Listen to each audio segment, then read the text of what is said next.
What will the future of real estate look like? Is conventional real estate dying? Join us while we dive into conversations to explore that very question and attempt to demystify current and potentially new real estate trends with the disruptors themselves.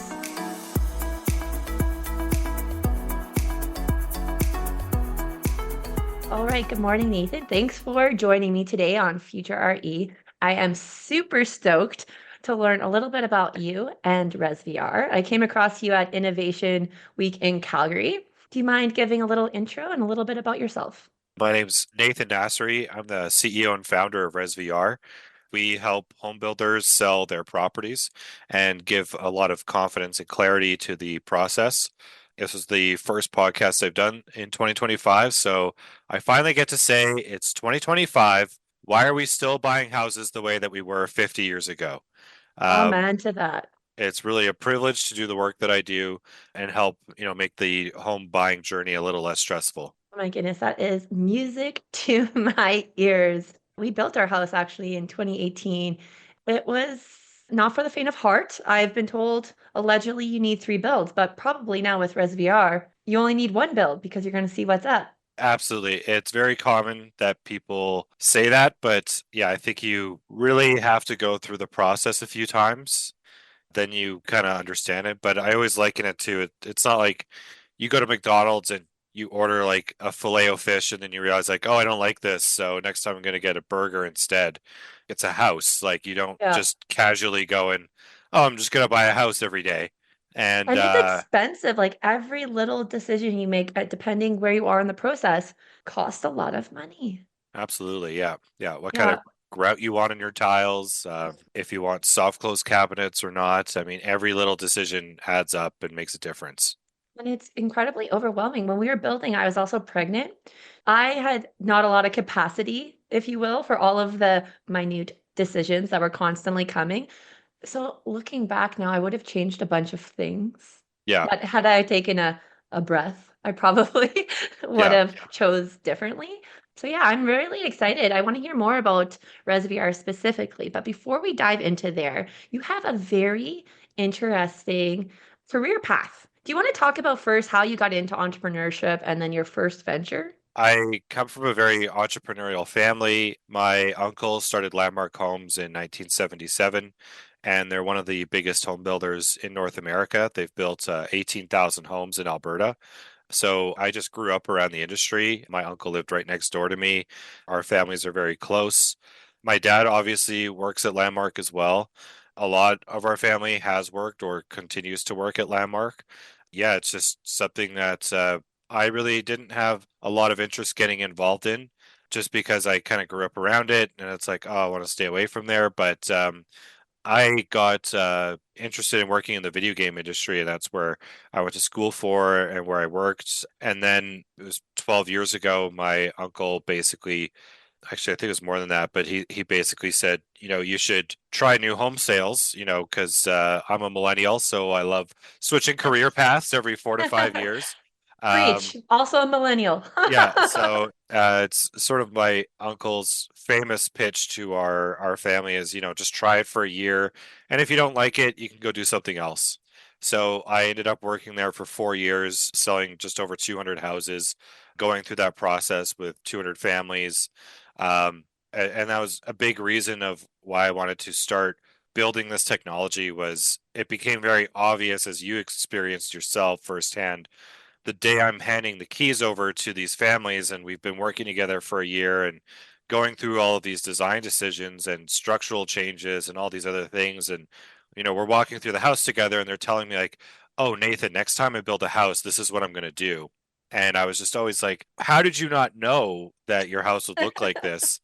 And I'm Yeah. I'm very lucky to be one of those people that can visualize off of construction plans and visualize things in my head, but it makes sense given my upbringing. So yeah, I like 95, or 90% of the population just can't do that.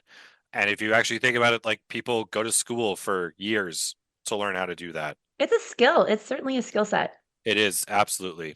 In 2016, I started my first company, which was called Real Estate in Virtual Reality. We were a pioneer in the VR space. We really believed in sort of this experience where you could put on these goggles, and I always likened it like going to the optometrist, where you would basically see one or two or three or four, Yes. and you could say like, oh, I like four. Four looks the best. Okay, great. Yeah. Now let's move on to the next decision you have to make. And we did that for 2 years. We were recognized by Epic Games and NVIDIA as having like the best looking VR in the industry. And then in 2019, we basically realized that VR was never going to take off. And we pivoted towards web app streaming and worked with a company in Calgary called PureWeb to accomplish that. And about 6 months later, we got acquired by a massive construction company based in Southern California. So I just happened to be living in California at the same time. Oh my And gosh, cool. yeah, so I actually went and met with them and had no idea what they wanted. And then, yeah, 3 weeks later, I was working there as their VP of technology. Oh my Um, gosh. What so a cool trajectory, hey? yeah, I worked there for just over a year or so, and then I got acquired months before COVID hit, and then our technology became super vital to the home building industry about a year and a bit after we got acquired by Blackstone for like $1.6 billion or something like that. Um, Holy cow. yeah, so it was quite a roller coaster, and then decided to come back to Canada, moved back to Victoria. It was like the best place to be in Canada during COVID, and uh, I would agree. yeah, went back really any time of the year. It's the best place to Yeah. be. Um, Even not in COVID. Victoria, even you're not, beautiful, yeah, okay? absolutely. So I went back to work in the video game industry for a few years, and then had the opportunity to start another company once my non-compete expired, and decided, you know what? I basically looked around the industry and I learned a lot through building my first company. And so I thought, well, if no one's figured out how to make this work, then I'm going to do it. So got my old team back together, and yeah, we've been almost 2 years at it, and it's been going amazing. I love that. Got the band back together. So 2 years in, and you were at Innovation Week. Do you want to speak about, was this your first time at Innovation Week, or have you been in previous years? Well, I'm new to Cal. Like, I've only been here for 2 years, so I was involved in Innovation Week as like an attendee last year. But yeah, or I guess 2023, I was doing a lot of accelerator programs, so I got introduced to it that way. But yeah, I never dreamed that I would be exhibiting at Innovation Week, let alone winning like the People's Choice Award as well.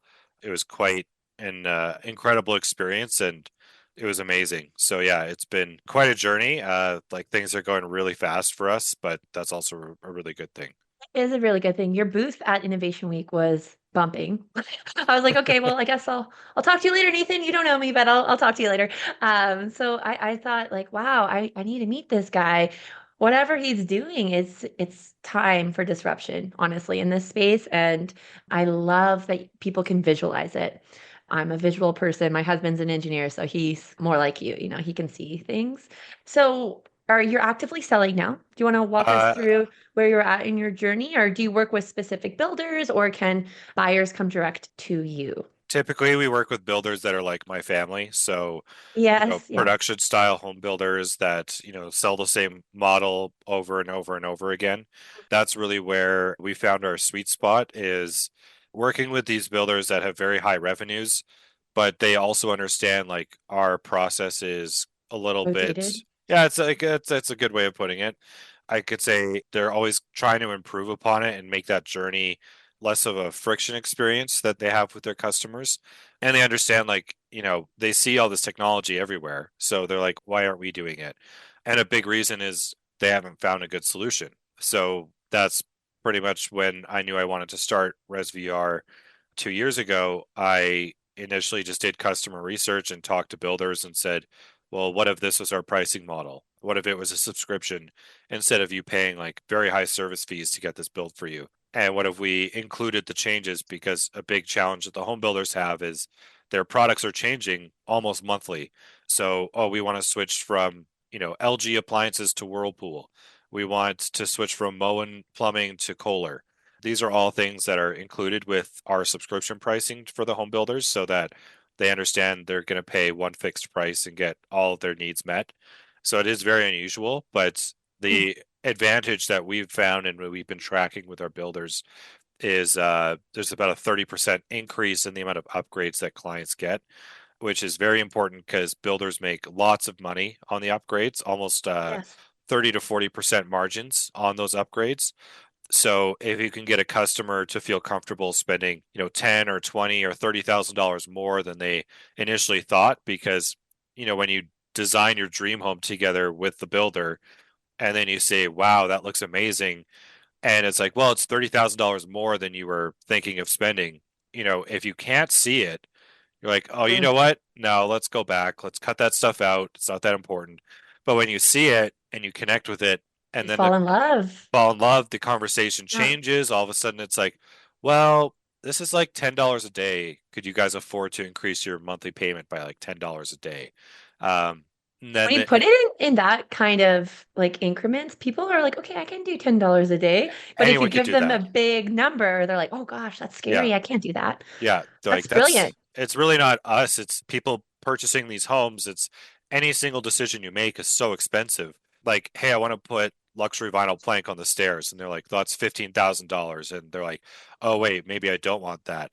Um, Yes. but really, when you think about it, it's like this is something you'll pay off over 30 years.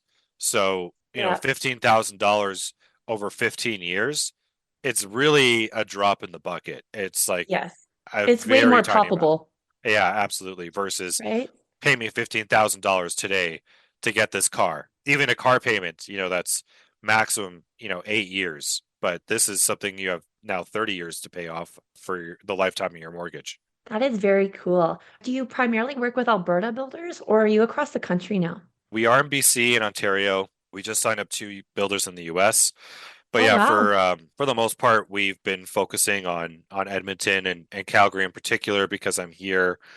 For me, I grew up in Edmonton, so I know a lot of the builders there already, and they were my previous customers. Is the opposite in Calgary. I had almost no clients in Calgary before, and now, yeah, we work with almost every major home builder in Calgary at this point. So you're going to be seeing Remarkable. a lot of ResVR technology in 2025 in Calgary. Have you stopped and your team stopped to just be like, holy cow, like to soak it in? Because I find, when you're going along and you're on this kind of growth journey, sometimes it's you're too busy or there's too many things happening to stop and be like, holy shit, we did it. We've gone from like this idea to now we're making waves and making it happen. Have you guys stopped yet and to be like, wow, congratulate yourselves a little bit as you continue to move forward? I wouldn't say we've like officially done that. I think we, on our weekly meetings, we definitely like discuss like how things are going, what our customers are saying, the positive feedback we're getting from our customers. We are actually having like our first company-wide get together in Las Vegas at the International Builders Show at the end of February. So that'll be really good. Our whole team operates remotely, so more than half of the team I've actually never even met in person. Um, so it'll be really nice to actually finally meet in person. We have people in Brazil, Europe, Asia, Alberta, Montreal, people from all across Canada building this technology with us. And I'm very lucky because it's a team I've been able to work with for a long time. Some Yeah. people are newer to the team, but we're all here to kind of make this change a reality because, yeah, it's just been stuck in status quo for so long. And we know that we can change the industry. I think it honestly is very cool. How the heck did you bring together such a diverse group of people? Was it one of these somebody knew somebody type things, or how did you build your team? This current team you've leveraged from your previous company, but even then, like, how did you meet these people that you gelled with and you've obviously worked very well together? Kind of everything, like finding people on forums, just like, friendly referrals to other people. Like, hey, you should talk to this person. A lot of hunting, a lot of like Mm. finding people that are doing good work, publishing their work, and then talking to them and saying, are you available? And just kind of keeping in touch over the years. And the really good talent, when they are available, like you have to scoop them up because they won't Yeah. be available for long. So, yeah, I'd say just kind of building a big network and identifying like who's a good fit, who's not. It's kind of a skill when you're working with contractors to know very quickly like this is going to work or this isn't going to work just based off of the amount of work that they're delivering in a short amount of time. Have you had like a bit of a trial and error experience with that when you first started out? Was there did you not get it right at the beginning? And then you find of found your rhythm and how to be able to differentiate, like, okay, I think this person can deliver what they're saying and they're not just full of beans. Yeah, there's a Yeah. lot of that you'll find. Mhm. And we still find it, today where people overinflate what their qualifications are, what they're Mm. good at, what they can deliver. Before I was very green and I didn't understand kind of what I needed to look for. So I would almost hire like three people at the same time, and I'd just be like, okay, one of you is getting the job, so not all of you are, and then you can kind of tell who is the best performer. Or sometimes you get two people that are really like giving it their all, and then it's very easy to spot out the person that's like either not interested or they don't care or they've kind of exaggerated their qualifications and what they're Yeah. capable of. Well, I find it's been a learning process for myself because you connect with somebody and you're like, oh my gosh, like whatever it is about their story, you're like, this person's got it, like they're it. And I've been crushed and so disappointed when it hadn't worked out. So maybe that's just a part of the learning process and that being a bit greener. I mean, it Yeah. happens to me all the time. It's not something you can sniff out. Like if someone says like, "Oh yeah, I'm fully capable," and they're confident and you like them, and it's like, "Okay, Mm. well, yeah, if you say you can meet these criteria, then yeah, let's go for it." And after a week or a month or 2 months, 3 months even, shouldn't take you 3 months, but definitely like, after a month, you probably understand like, yeah, do I give this person more of a chance or Yeah. do I just realize like this isn't gonna work? I always liken this to like dating. Even when you're buying or selling real estate, like I always can find some sort of parlay to like the dating world. And yeah, it shouldn't take you 3 months to figure it out. Yeah. A lot of people are bad at dating, so that's Touche, it is a touche. skill. It is a skill for sure. Oh, that's funny. Um, Um, how but has yeah, this ResVR differed from your first kind of startup? Or have you been able to leverage learnings, or what has been like the real contrast, or what's the real difference between the two in the journey perspective? well, we've actually raised capital for ResVR. I'd say I'm a lot more detached from the company than I was my first company. Like my first company felt really like my baby. It was a massive part of my identity, and it was something that I put tens of thousands of hours into making a reality. This one I always describe as like I've touched so many hot stoves building the first company where I'm like, there's only one path left. And Yeah. so it's more like anything I could have done wrong, I've already done wrong in the previous iteration. So Yeah. when people are like, "Oh, you should spend money on marketing," I'm like, "No." Or, "Oh, you should open a Google page." I'm like, "No." And some people are like, "Oh, Nathan doesn't, take critiques or ideas or suggestions." And it's like, "No, I've actually tried it already and I know it doesn't work." So Yeah, yeah. I'm not going to keep banging my head against the wall to do stuff that I've already tested out and I know it isn't going to work for the company. So beyond that, it's the technology is dramatically different today. So we use Unreal Engine. So Unreal Engine is probably 20 times as powerful as it was, 5, 6 years ago. The graphics technology is also 10 times more powerful than it was 5, 6 years ago. The internet finally has kind of caught up to where we are, so we could actually stream this experience online seamlessly with our partner NVIDIA and all of their technology that they put forth. So the advancements that our partners like Epic Games and NVIDIA have put into the world. We are a software development company, but we don't build any technology really. Like we just build on top of other people's technology and sort of combine them together for an industry we know very, very well. But yeah, like pretty much the entire team has worked in visual effects or video games. And, we've all had this side passion for real estate. And it's very difficult to find like people that work within that niche. I know the first time we actually like completed a full house with all of our program built into it, we were all of us, that was like the first moment we were like, oh my God, like this is everything. And that was like the whole idea of what ResVR is let's build everything a customer ever asked us to do for them in the past in one program and sell it to them as a subscription. Our secret weapon is like we know exactly what our customers want. We're at a very aggressive price point to take over the market, and we have a very compelling return on investment for the builders. Like I love to math my customers where I just say like, okay, you sell 200 homes a year. if I can help you sell 5 basement developments, I'm making you $250,000 that year, and you're going to pay like less than half of that for our subscription. So what's the reason not to move forward on this? Seems like a no-brainer. Yeah, exactly. That is very cool. And I think it's neat that you have been able to leverage some unique partnerships, probably from your past life, that you're like, hey, why isn't anyone utilizing this technology in this sort of industry or niche? It was a lot of the initial part of doing customer discovery and talking to, my competitors or my friends in the net in this network and discovering, okay, so you guys are actually paying more today than you were 5 or 6 years ago, even though the Mhm. technology has gotten so much better and so much faster. So that to me was kind of like, okay, so the appetite for this has only increased, but the costs of it on developing it have actually decreased, and the customers are willing to spend more. So the entire industry is just happy with the status quo of the service providers are operating with very high profit margins, and the builders basically get frustrated with that process because they get nickeled and dimed over anything. So it's like, hey, we're changing appliance suppliers. It's like, oh well, pay us, we'll update your system. And that only works so many times until the builder says, you know what? We have show Yeah. homes, we have suppliers. Why are we doing this? This is a money pit. Let's cut this out.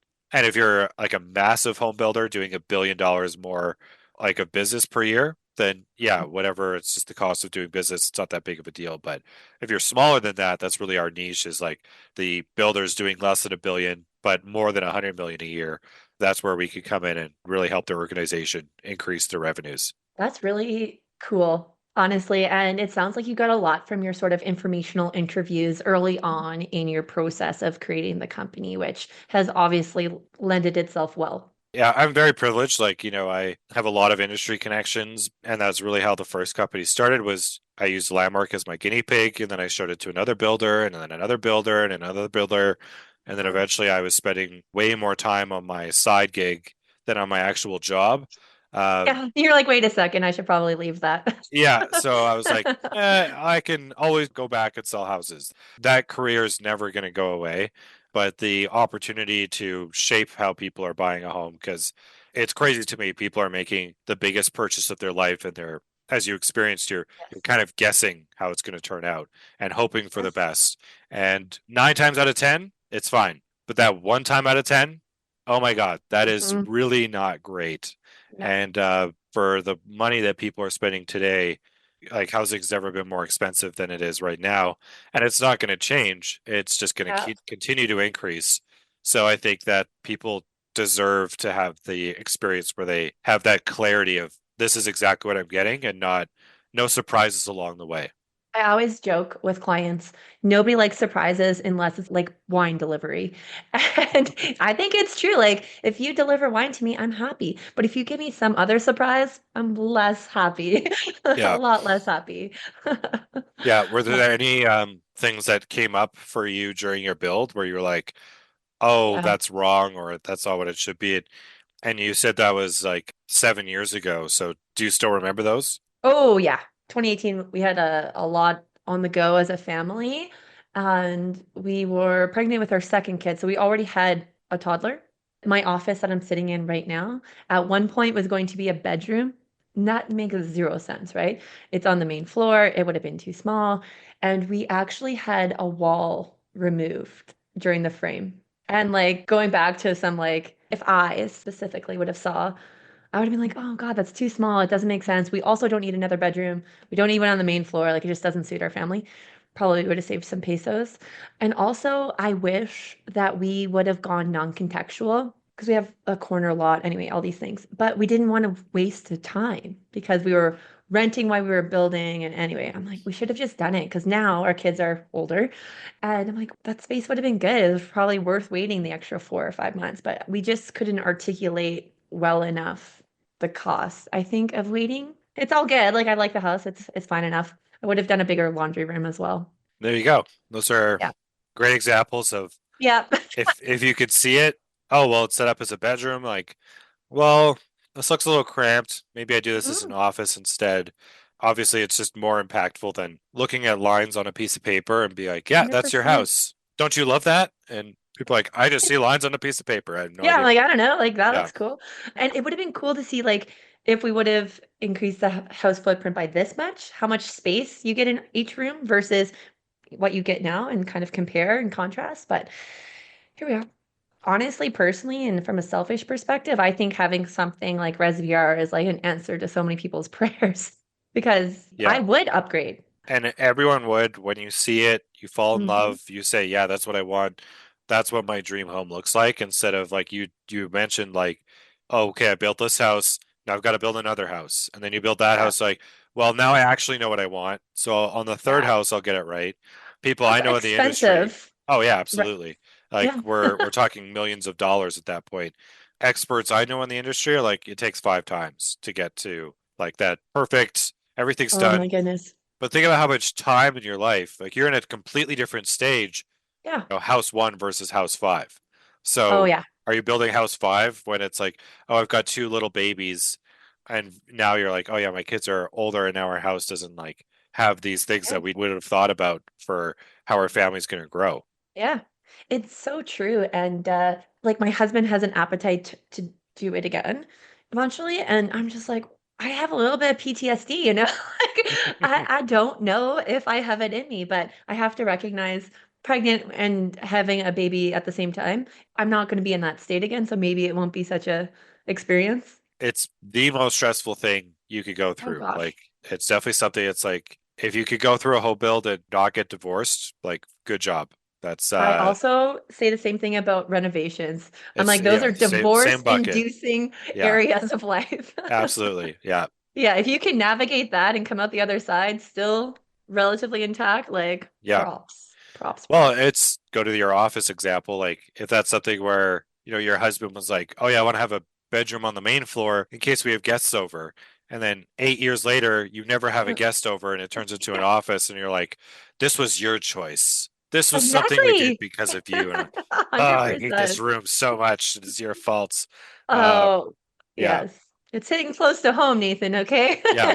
Well, the PTSD is a good thing. Like more than half of the industry of home buyers won't even consider building a new house because of the uncertainty of the Hmm. horror stories they've heard about of Hmm. so there's this underlying cloud of fear that looms over the process of building a new house Hmm. because a lot of it is a leap of faith.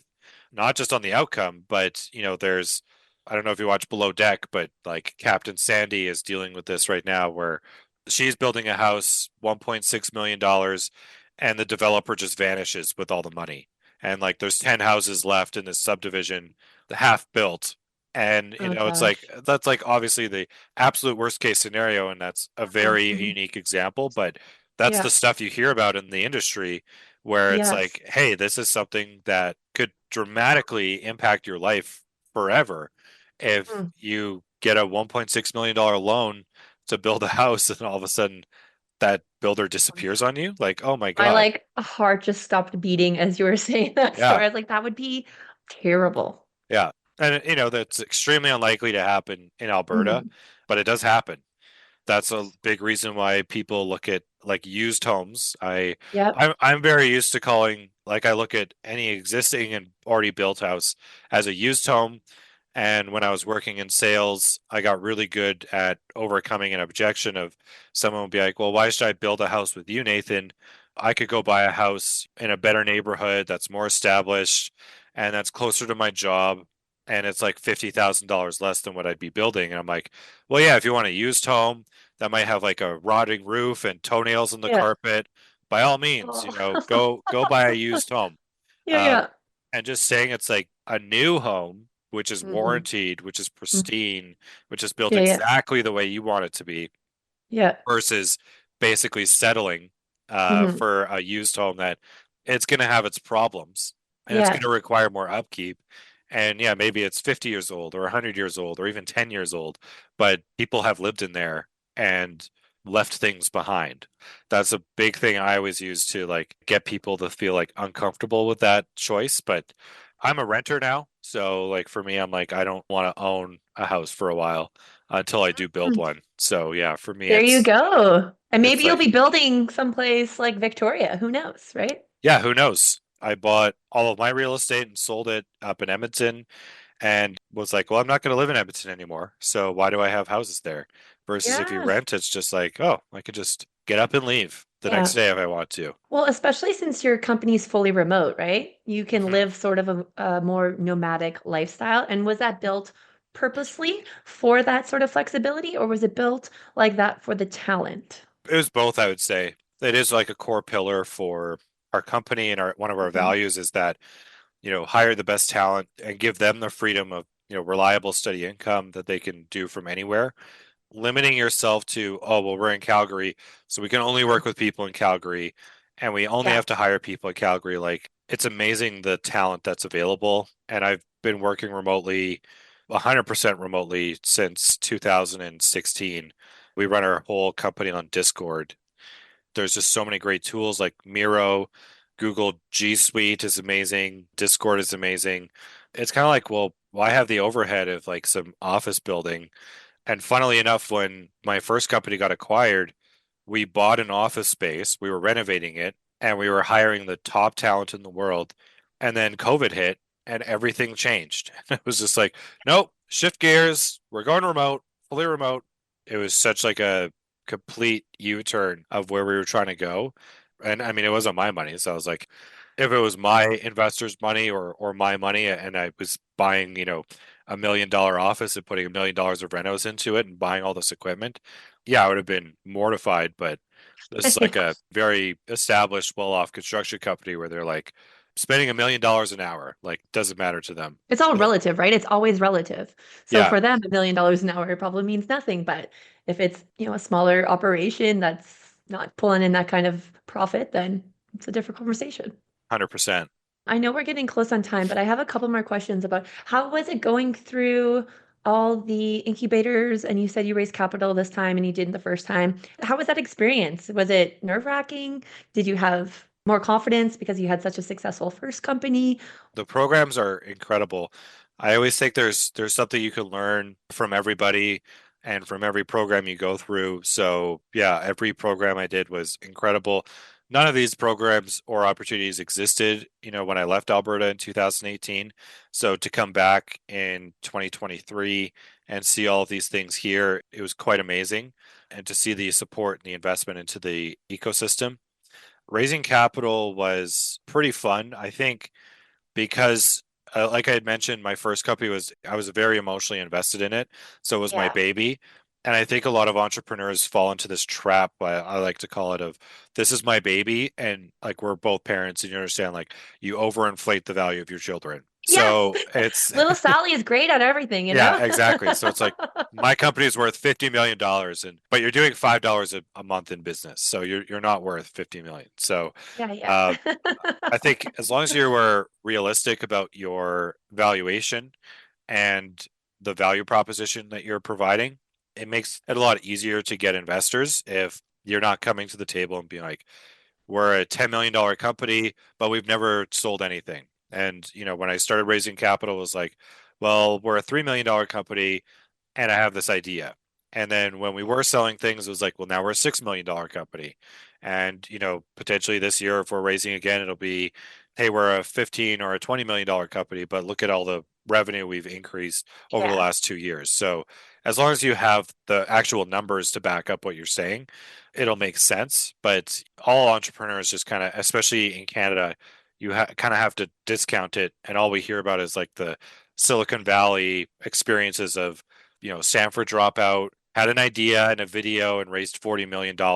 And it's like, that doesn't happen here. Do you But think it's because it's more conservative here? Like investors are more conservative with the capital, or well, it's like a lack of capital as well. Like there's 10 yeah, okay. times less capital here than there is down in San Francisco. So a friend of mine had a valuation in his head and talked to investors here, and they would like actually laugh at him and say, if you want that valuation, the only way you're going to get it is in San Francisco. So he went to Did he San go or did they Francisco. go? Sorry. No, yeah, he went, Yeah. got the valuation he was asking for, and then, came back to Calgary and continued to build his business. So, and it's Wild. extremely successful now. So, for me, it was more like I didn't want to do that. I Mhm. wanted to stubbornly prove you can build good tech companies in Alberta with the resources we have, rather than like, oh, I need to go to San Francisco to make this happen. I think that's a good mission, though. And it takes a couple folks like yourself to sort of like prove it. And then who knows, like maybe you're a catalyst of change. People will start to see this can be done and there is talent and there are forward thinkers here that are ready to make waves, but we do need to invest in local. Yeah. And Calgary's got a lot of extremely successful entrepreneurs who have been pivoting away or made their capital in oil and gas. And now, like, Calgary's really diversifying, and you can tell it's all around you in every event that you go to and all the focus and attention they're giving it. I don't think there's any place in North America, even the world, maybe other than Dubai, that's like really trying to promote technology in a region as aggressively as Calgary is. Like I find it super cool. I'm ex oil and gas as well.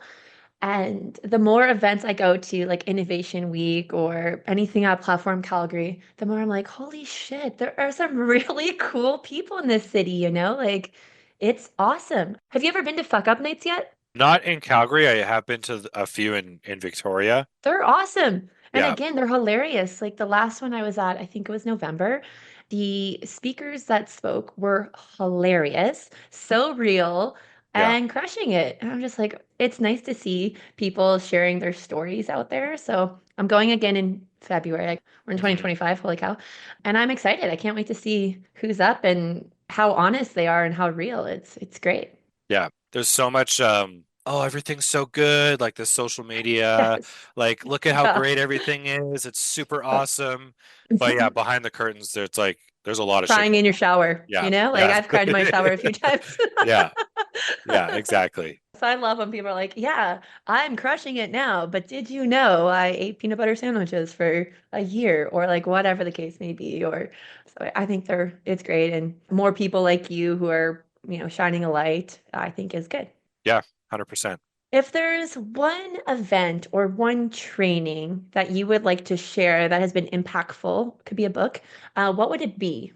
Honestly, Ray Kurzweil's The Singularity is Near was one book that just kind of changed my thought of how I view the future and technology, of understanding we live in a time where we can really shape the future in a way that's never existed before, and understanding how close we are to this pivoting point where, in 10 years from now, nothing will look the same. And the exponential increase in the rate of technology and what that looks like and how that impacts society. So it's not something I would say is like business related. It's just like philosophically, it's changed the way I look at everything.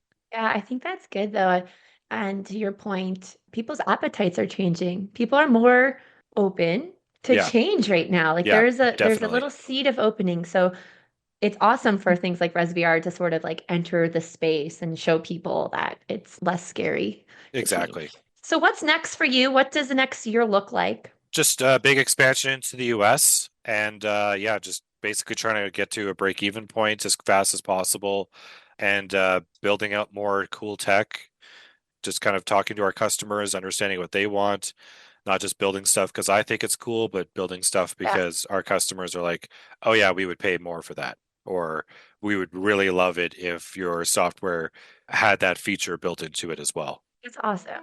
Well, it sounds like a really big year as you continue to go, and I can't wait to continue to follow along your journey. Where's the best place for people to follow ResVR or yourself and keep in contact as the year progresses? We are most active on LinkedIn, so you can add me on LinkedIn, and then you can follow ResVR on LinkedIn as well. Well, thank you so much, Nathan. We really appreciate you taking your time and sharing a little bit about your story and ResVR and where you're off to in the future. Thanks, Amy. Thank you so much for joining the conversation and exploring both current and predicted future real estate trends.